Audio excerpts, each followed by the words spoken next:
Folks, this poem is a completely true story. No exaggerations to it. I call it a cowboy's cell phone. Now, I carry a cell phone in my shirt pocket, but it's seldom worth the bill. It seems it always rings at the bottom. To here, I got to ride to the top of the hill. But they're pretty nice on a road trip. The new ones have that GPS. I like traveling the back roads. That interstate traffic is a mess.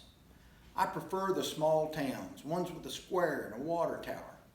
I stop at little downtown cafes where you can sit and reminisce for an hour.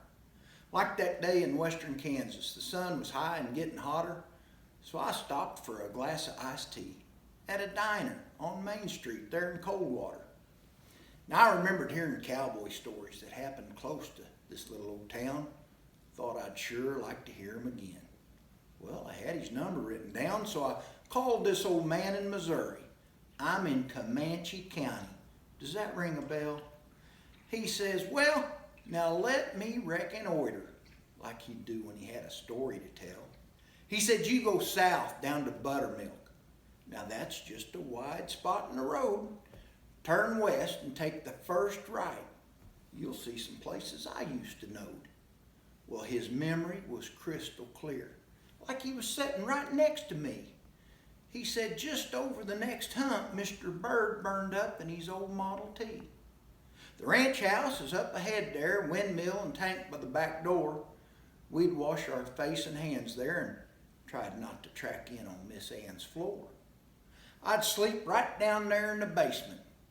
In the summer, it was cool down there. Hurley'd wake me at dawn, call my name at the top of the stair.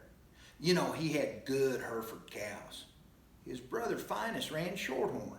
They were sure old-time cowboys.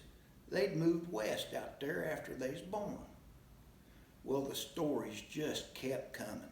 It was like he was in a trance. The good times remembered from his youth, in his head was doing a little dance.